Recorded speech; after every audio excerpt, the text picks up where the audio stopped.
Something surrounds you, bombards you, some of which you can't see, touch, or even feel. Every day, everywhere you go. It is odorless and tasteless, yet you use it and depend on it every hour of every day. Without it, the world you know could not exist. What is it? Electromagnetic radiation. These waves spread across a spectrum from very short gamma rays to X-rays, ultraviolet rays, visible light waves, even longer infrared waves, microwaves, to radio waves which can measure longer than a mountain range. This spectrum is the foundation of the information age and of our modern world. Your radio, remote control, text message, television, microwave oven, even a doctor's X-ray, all depend on waves within the electromagnetic spectrum. Electromagnetic waves, or EM waves, are similar to ocean waves in that both are energy waves. They transmit energy. EM waves are produced by the vibration of charged particles and have electrical and magnetic properties. But unlike ocean waves that require water, EM waves travel through the vacuum of space at the constant speed of light. EM waves have crests and troughs like ocean waves. The distance between crests is the wavelength. While some EM wavelengths are very long and are measured in meters, many are tiny and are measured in billionths of a meter, nanometers. The number of these crests that pass a given point within 1 second is described as the frequency of the wave. One wave, or cycle, per second is called a hertz. Long EM waves, such as radio waves, have the lowest frequency and carry less energy. Adding energy increases the frequency of the wave and makes the wavelength shorter. Gamma rays are the shortest, highest energy waves in the spectrum. So, as you sit watching TV, not only are there visible light waves from the TV striking your eyes, but also radio waves transmitting from a nearby station, and microwaves carrying cell phone calls and text messages, and waves from your neighbor's Wi-Fi, and GPS units in the cars driving by. There is a chaos of waves from all across the spectrum passing through your room right now. With all these waves around you, how can you possibly watch your TV show? Similar to tuning a radio to a specific radio station, our eyes are tuned to a specific region of the EM spectrum and can detect energy with wavelengths from 400 to 700 nanometers, the visible light region of the spectrum. Objects appear to have color because EM waves interact with their molecules. Some wavelengths in the visible spectrum are reflected, and other wavelengths are absorbed. This leaf looks green because EM waves interact with the chlorophyll molecules. Waves between 492 and 577 nanometers in length are reflected, and our eye interprets this as the leaf being green. Our eyes see the leaf as green, but cannot tell us anything about how the leaf reflects ultraviolet, microwave, or infrared waves. To learn more about the world around us, scientists and engineers have devised ways to enable us to see beyond that sliver of the EM spectrum called visible light. Data from multiple wavelengths help scientists study all kinds of amazing phenomena on Earth, from seasonal change to specific habitats. Everything around us emits, reflects, and absorbs EM radiation differently based on its composition. A graph showing these interactions across a region of the EM spectrum is called a spectral signature. Characteristic patterns, like fingerprints within the spectra, allow astronomers to identify an object's chemical composition and to determine such physical properties as temperature and density. NASA's Spitzer Space Telescope observed the presence of water and organic molecules in a galaxy 3.2 billion light-years away. Viewing our Sun in multiple wavelengths with the SOHO satellite allows scientists to study and understand sunspots that are associated with solar flares and eruptions harmful to satellites, astronauts, and communications here on Earth. We are constantly learning more about our world and universe by taking advantage of the unique information contained in the different waves across the EM spectrum.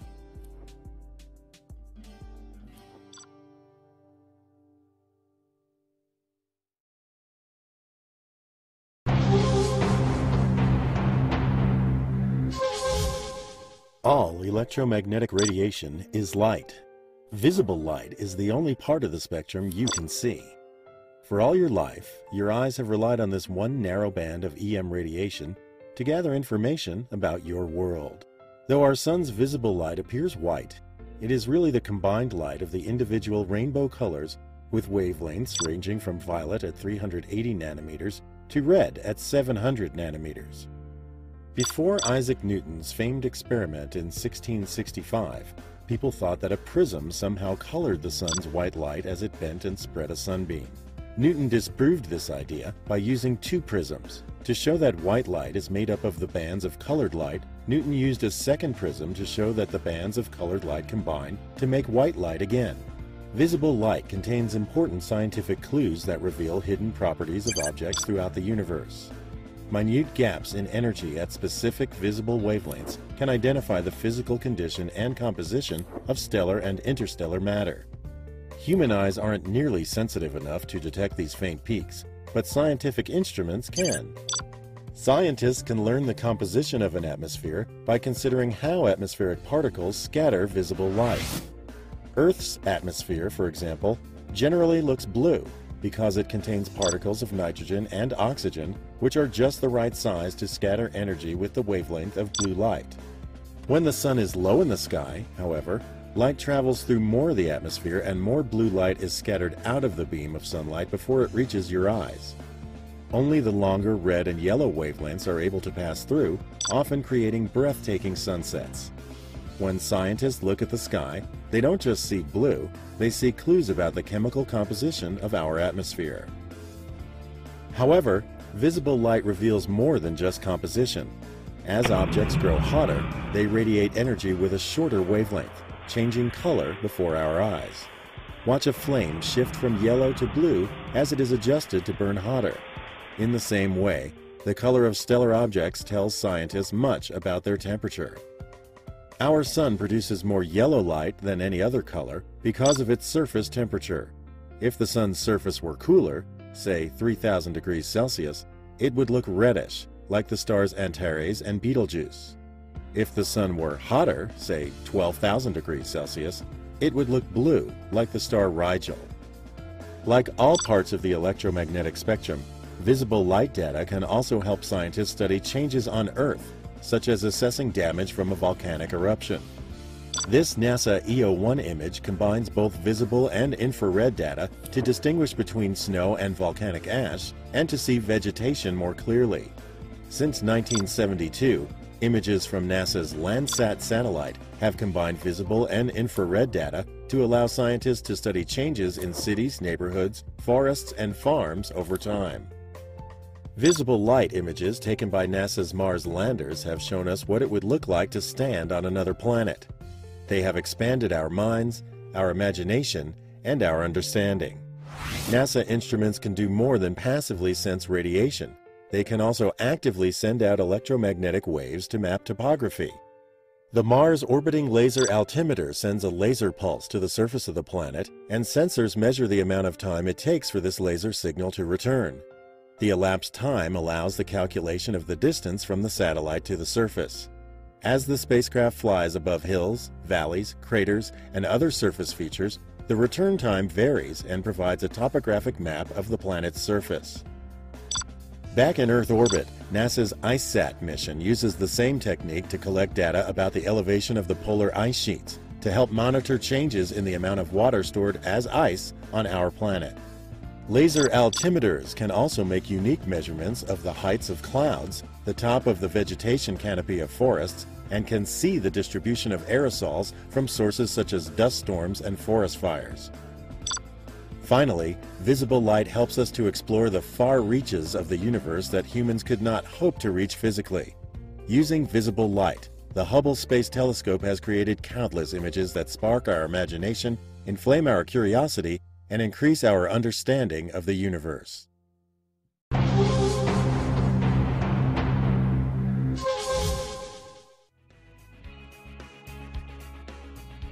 Guglielmo Marconi's first radio transmissions in 1894 have spread into space for over 100 years at the speed of light. They passed Sirius in 1903, Vega in 1919, and Regulus in 1971. That signal has already passed over 1,000 stars. Anyone orbiting one of those stars with a really good receiver could detect Marconi's signal and know that we are here. Radio waves are the longest and contain the least energy of any electromagnetic wave. While visible light is measured in minute fractions of an inch, radio waves vary from about 19 centimeters, about the length of a water bottle, to waves the length of cars, ships, mountains, all the way up to monstrous waves longer than the diameter of our planet. Heinrich Hertz discovered radio waves in 1888. The first commercial radio station went on the air in Pittsburgh, Pennsylvania on November 2, 1920. Then, in 1932, a major discovery by Carl Jansky at Bell Labs revealed the stars and other objects in space radiated radio waves. Radio astronomy was born. However, scientists need giant antennas to detect weak, long-wavelength radio waves from space. The enormous Arecibo radio dish antenna measures 305 meters in diameter, over 3 football fields. Scientists can link the signals from an array of separate radio antennas to focus on tiny slices of distant space. Such arrays act as a single immense collector. This giant New Mexico array uses 27 parabolic dish antennas shaped into a giant Y, with each arm capable of stretching for 13 miles. Scientists have even spread these linked antennas across the globe. One of the largest stretches from Hawaii to the Virgin Islands and acts like such a powerful telephoto lens that a baseball sitting on the moon would fill its entire field of view. Many of the greatest astronomical discoveries have been made using radio waves. Pulsars, the existence of giant clouds of superheated plasma, which are among the largest objects in the universe, and even quasars, such as this one over 10 billion light-years away, were all discovered using radio waves. Radio waves also provide more local information. Astronomical objects that have a magnetic field usually produce radio waves, such as our Sun. Thus, NASA's stereo satellite is able to monitor bursts of radio waves from the Sun's corona. Wave sensors on the WIND spacecraft record the radio waves emitted by a planet's ionosphere, such as the bursts from Jupiter, whose wavelength measures about 15 meters. Radio waves fill the space around us to bring entertainment, communications, and key scientific information. We can't hear these radio waves. When you tune your radio to your favorite station, the radio receives these electromagnetic radio waves and then vibrates a speaker to create the sound waves we hear. We may not be able to tap our toes to the cosmic radio transmissions, but we certainly discovered much about our universe's grand cosmic dance by listening to them.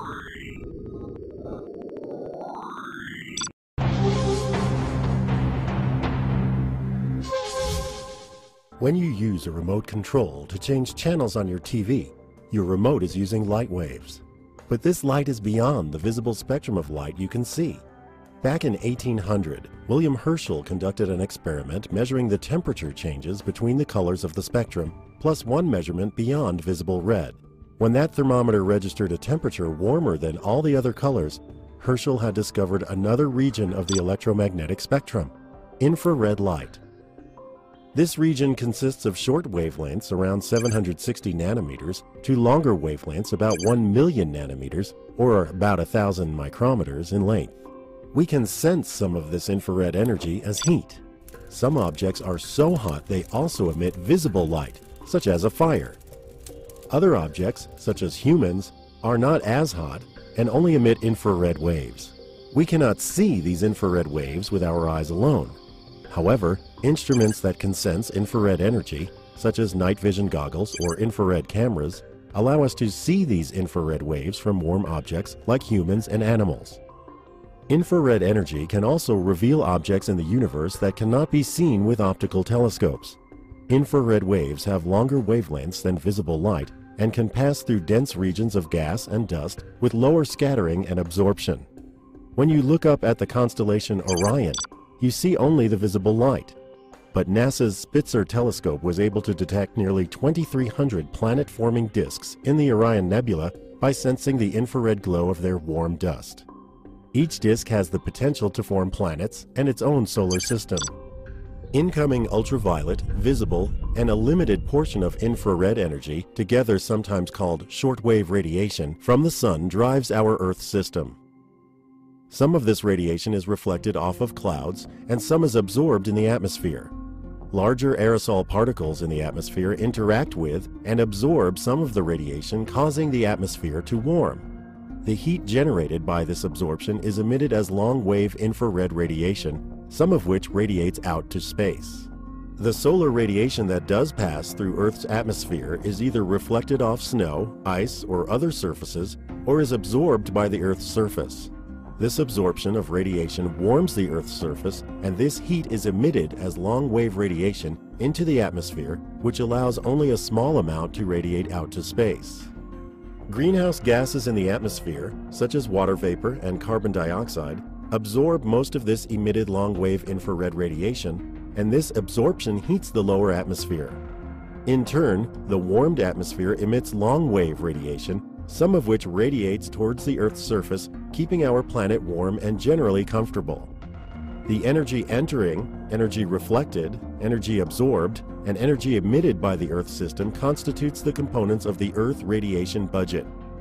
A budget that's out of balance can cause the temperature of the atmosphere to increase and eventually affect our climate. For scientists to understand climate, they must also determine what drives the changes within the Earth's radiation budget. The CERES instrument aboard NASA's Aqua and Terra satellites can measure the reflected shortwave and emitted long-wave radiation into space accurately enough for scientists to determine the Earth's total radiation budget. Other NASA instruments monitor the changes in other aspects of the Earth's climate system, such as clouds, aerosol particles, or surface reflectivity, and scientists are examining their many interactions with the energy budget. A portion of solar radiation from the sun that is just beyond the visible spectrum is referred to as near-infrared. Scientists can study how this radiation reflects off the Earth's surface to understand changes in land cover, such as growth of cities or changes in vegetation. Our eyes perceive a leaf as green because wavelengths in the green region of the visible light spectrum are reflected, while other visible wavelengths are absorbed. Yet the chlorophyll and the cell structure of the leaf are also reflecting near-infrared light we cannot see. This reflected near-infrared radiation can be sensed by satellites, allowing scientists to study vegetation from space. Using these data, scientists can identify some types of trees, can examine the health of forests, and can even monitor the health of vegetation, such as forests infested with pine beetles or crops affected by drought. Studying the emission and reflection of infrared waves helps us to understand the Earth system and its energy budget. Near-infrared data can also help scientists study land cover, such as changes in snow, ice, forests, urbanization, and agriculture. Scientists are beginning to unlock the mysteries of cooler objects across the universe, such as planets, cool stars, nebulae, and much more, using infrared waves.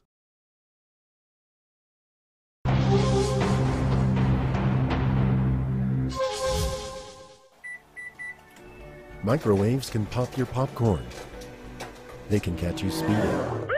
They carry thousands of phone channels to speed your calls. But can microwaves help us learn about our world and our universe? Let's find out. With wavelengths ranging from 30 centimeters down to 1 millimeter, microwaves fall between radio waves and infrared. Microwaves are used in Doppler radar, which is widely used for short-term localized weather forecasting and what you see on TV weather news. Satellites have revolutionized weather forecasting by providing a global view of weather patterns and surface temperatures. This unique perspective has greatly increased the accuracy of tropical storm and climate forecasts. Different wavelengths of microwaves, grouped into bands, provide different information to scientists.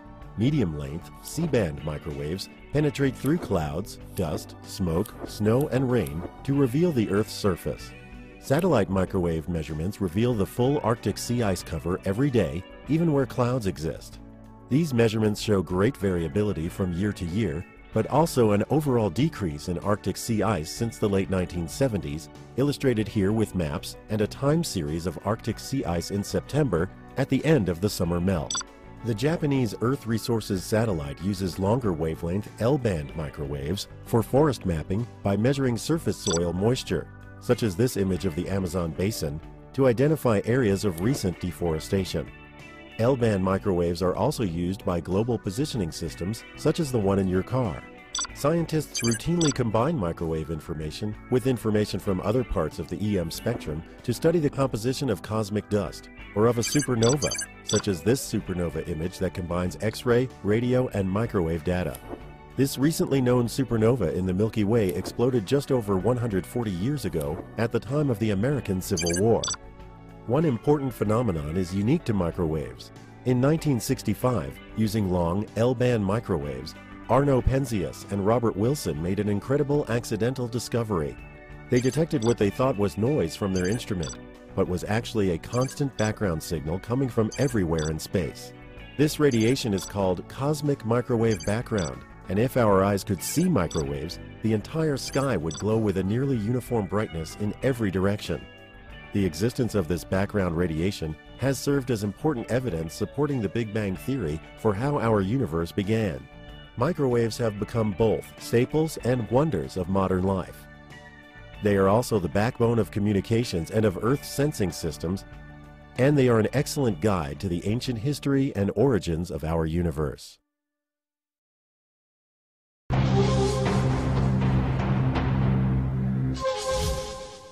Swirling spiral arms of galaxy M33 can be seen in visible light, but the true extent of these spiral arms are revealed in ultraviolet light. Just as a dog can hear a whistle just outside the range of human hearing, bugs can see light just outside the range our eyes can see. A bug zapper emits this ultraviolet light to attract insects. Johann Ritter conducted an experiment in 1801 to find out what, if any, electromagnetic waves are beyond violet. Ritter knew that photographic paper would turn black more rapidly in blue light than in red light, so he tried exposing the paper beyond the violet end of the visible spectrum. Sure enough, the paper turned black, proving the existence of light beyond violet, ultraviolet rays.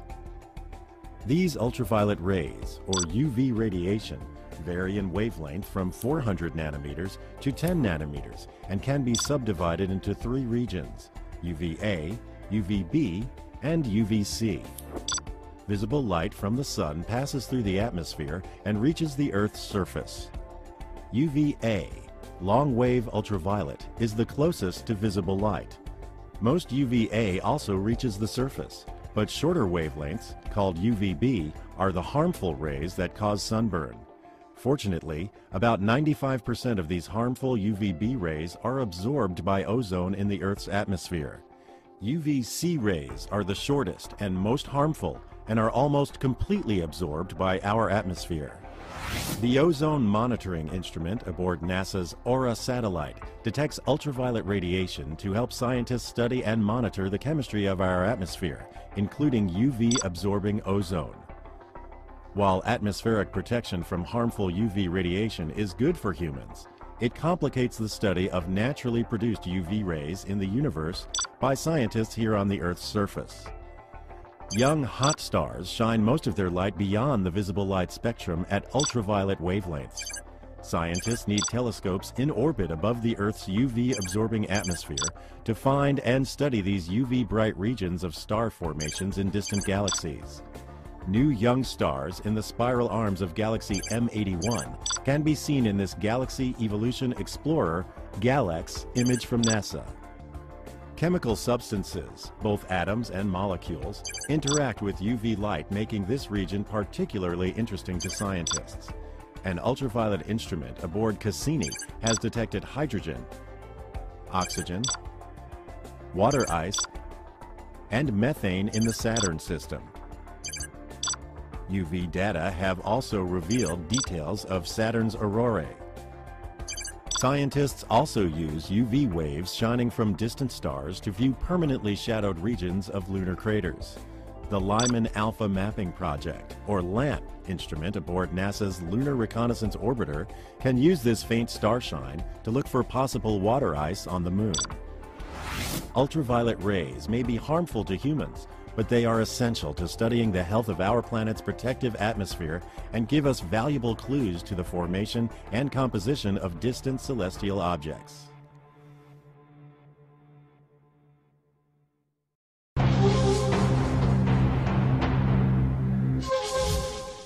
Created by the hottest, most violent, and most energetic objects and events in the universe, gamma rays travel across vast stretches of space, only to be absorbed by Earth's atmosphere.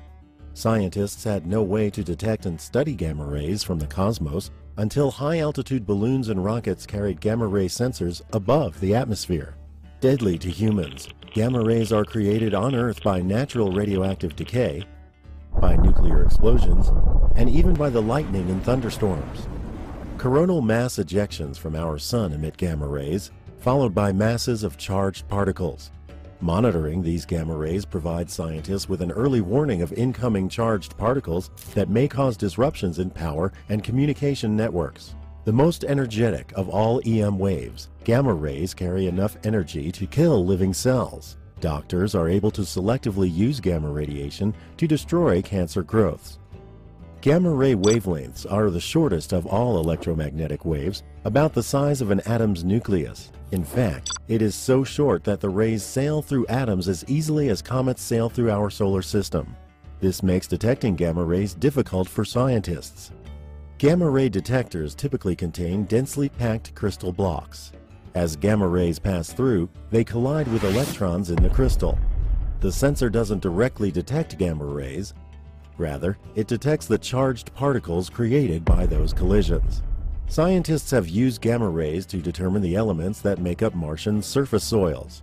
When struck by cosmic rays, chemical elements in soils and rocks emit uniquely identifiable signatures of energy in the form of gamma rays.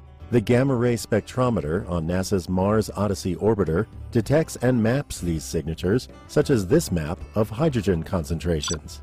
Gamma rays stream from stars, supernovas, black holes, and pulsars to wash our sky with gamma ray light. NASA's Fermi Gamma Ray Space Telescope imaged the location of these sources, mapping out the Milky Way galaxy by creating a full 360-degree view of the galaxy from our perspective here on Earth. While the visible light sky is predictable and follows regular patterns, the gamma ray sky does not. Bursts of high-energy gamma radiation arrive from deep space every day. These explosions of gamma rays last fractions of a second to minutes, popping like cosmic flashbulbs, momentarily dominating the gamma ray sky and then fading. This video of the Vela pulsar beams gamma rays every 89 seconds as it rotates.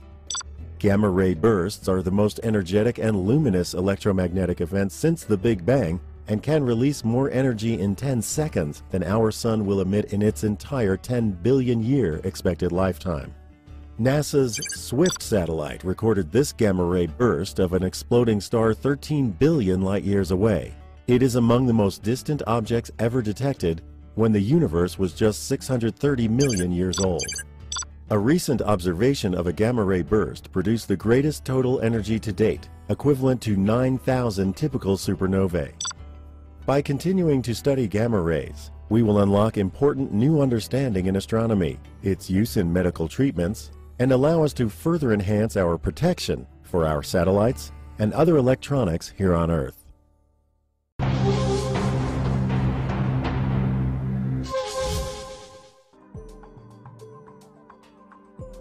A star explodes in a blinding supernova, spraying X-rays across the galaxy to tell its tale. X-rays also tell a dentist which tooth to drill and a surgeon which bones to mend. In 1895, Wilhelm Röntgen discovered that firing streams of X-rays through arms and hands created eerie, but detailed, images of the bones inside. X-rays are high-energy light rays with wavelengths between 3 and 0.03 nanometers, so small that some X-rays are no bigger than many individual atoms.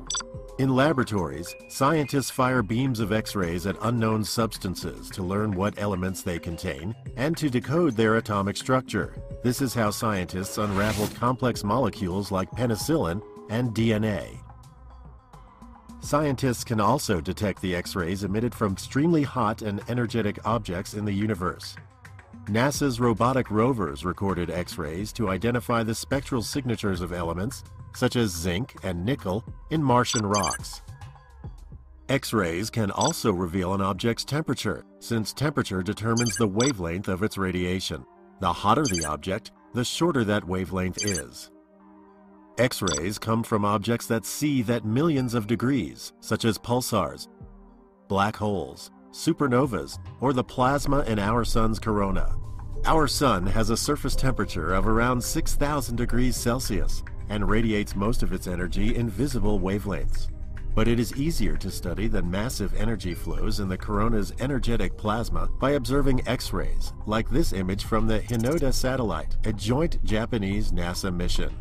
NASA's SOHO satellite produced these X-ray images of the sun that allow scientists to see and record these energy flows within the corona. NASA's orbiting Chandra X-ray Observatory detects X-rays created by objects spread far across space, such as this supernova explosion that occurred 10,000 light-years from Earth. The colors in the gas and dust cloud correspond to different energy levels of the X-rays created by the blast. X-rays at different wavelengths provide information about an object's composition, temperature, density, or its magnetic field. Human eyes may not be able to see X-rays, but from seething cosmic bodies to individual atomic elements, X-rays provide a wealth of information to exploring scientists. Of the wave and makes the wavelength shorter. Gamma rays are the shortest, highest energy waves in the spectrum. So, as you sit watching TV, not only are there visible light waves from the TV striking your eyes, but also radio waves transmitting from a nearby station, and microwaves carrying cell phone calls and text messages, and waves from your neighbor's Wi-Fi, and GPS units in the cars driving by. There is a chaos of waves from all across the spectrum passing through your room right now. With all these waves around you, how can you possibly watch your TV show? Similar to tuning a radio to a specific radio station, our eyes are tuned to a specific region of the EM spectrum.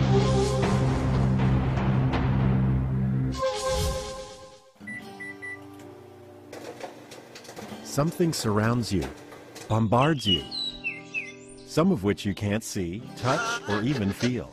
Every day, everywhere you go. It is odorless and tasteless, yet you use it and depend on it every hour of every day.